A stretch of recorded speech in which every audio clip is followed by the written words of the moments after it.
नमस्कार, cooking चर्प्स and more कडून सर्वांना मकर संक्रांतीच्या हार्दिक शुभेच्छा। आज आपण तिळगुळाची पोळी बनवणार आहोत। यासाठी मी 2 वाटी गव्हाचे पीठ घेतले आहे आणि पाऊण वाटी मैदा घेतला आहे। गव्हाचे पीठ आणि मैदा सर्व एकत्र करून यावरती मी पाऊण चमचा मीठ घातला आहे आणि 2 छोटे चमचे तेलाचं मोहन घातलं आहे आणि हे आता आपण चमच्याने व्यवस्थित मिक्स करून घ्यायचं। ते गरम असल्यामुळे पूर्ण चमच्याने आपण मिक्स करायचं आहे आणि थोड्या वेळाने हाताने ते सर्व पीठ मिक्स करून घ्यायचं। सर्व तेल पिठाला लावून घ्यायचं। याने आपली पोळी खूप खुसखुशीत होते, खूप छान होते। असं सर्व लावून घेतल्यानंतर आपण थोडं थोडं पाणी घालून पोळीसाठी जसं आपण पीठ थोडं कडक मळतो त्याप्रमाणे थोडं घट्ट असं पीठ मळून घ्यायचं। मकर संक्रांत आली म्हणजे आपल्याला तिळाच्या खूप साऱ्या आपण रेसिपी बनवत असतो, तर यापैकीच एक ही तिळगुळाची पौष्टिक अशी पोळी बनवायची आहे आपण। आता हे पीठ मी असं व्यवस्थित घट्ट असं मळून घेतलं आहे आणि हे आपण बाजूला झाकून ठेवून द्यायचं। तर यासाठी लागणारं आपण मिश्रण बनवून घ्यायचं आहे। इथे मी 1 वाटी पांढरे तीळ घेतले आहेत, ते भाजून घ्यायचे आणि हे मिक्सरला बारीक करून घ्यायचे आहे। खोबरंही मी इथे बारीक असं कापून स्लायसरवर कापल्यामुळे ते पटापट असं बारीक कापलं जातं। हे कापूनही मी याची थोडी बारीक पावडर करून घेणार आहे। शेंगदाणे भाजून याचीही पावडर करून घ्यायची। हे सर्व मिक्सर आपण असं बारीक करून घ्यायचे। यासाठी मी 1 वाटी ही तिळाची पावडर करून घेतली आहे आणि गूळ घेतला आहे 1 वाटी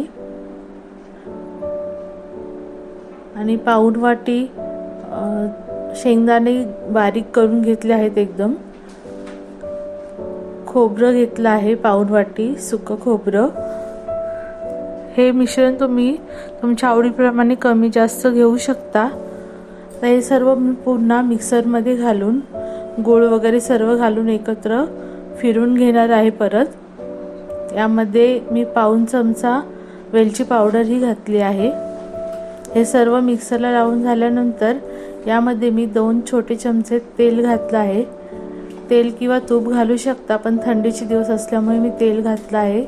तूप पुन्हा घट्ट होतं। तेल घातल्यामुळे आपल्याला पोळी व्यवस्थित लाटता येते। पहा असा लाडू तयार होतो। असे लाडू आपण लहान मुलांना देऊ शकतो घरामध्ये खायला, पौष्टिक असे होतात ते। आता मी गोळा करून घेतला आहे आणि त्याची अशी छोटीशी पारी लाटून घेतली आहे। यामध्ये मी तयार केलेलं मिश्रण घालते। आपण जेवढा गोळा घेतला तेवढंच ते मिश्रण घ्यायचं आणि असं मोदकाप्रमाणे भरून घ्यायचा आणि त्याची आपण आता छान अशी पोळी लाटून घेणार आहे। पिठामध्ये घोळून थोडं असं पोळपाटावर ठेवून ते हाताने दाबून घ्यायचा, म्हणजे काय होतं मिश्रण पूर्ण कडेपर्यंत आपलं पोचतं।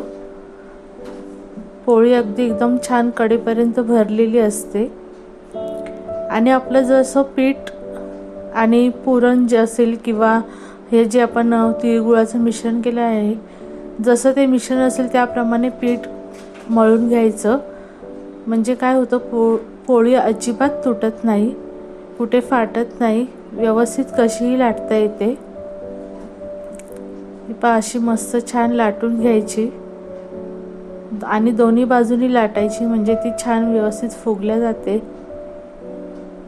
हे पाकाचं आपलं छान मिश्रण पूर्ण कडेपर्यंत पोचलं आहे। आता आपण तव्यावर थोडं तूप लावून घ्यायचं आणि ही पोळी छान अशी खरपूस भाजून घ्यायची, खमंग अशी छान भाजून घ्यायची आहे आपल्याला। ही तिळगुळाची पोळी थंड झाल्यानंतरच छान लागते खायला।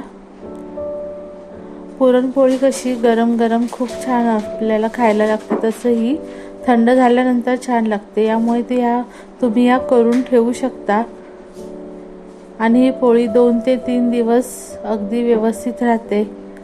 आणि तुम्ही हे जे आपण मिश्रण करून ठेवलं आहे ते करूनही ठेवू शकता, ते 10-12 दिवस ही व्यवस्थित राहतं। त्याचे तुम्ही छोटे छोटे लाडू बनवूनही लहान मुलांसाठी ठेवू शकता।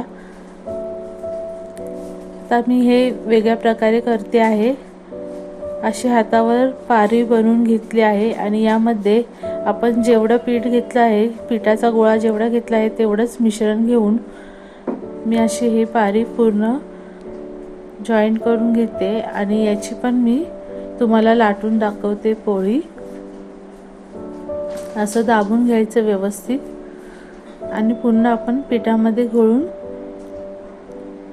हाताने पूर्ण असं दाबून घ्यायची आहे ती। याने आपल्या पोळ्या खूप छान होतात आणि पूर्ण कडेपर्यंत मिश्रण आपलं सर्व व्यवस्थित पोचलं जातं।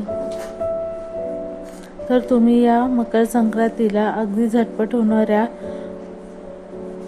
तिळगुळाच्या पोळ्या बनवून पहा,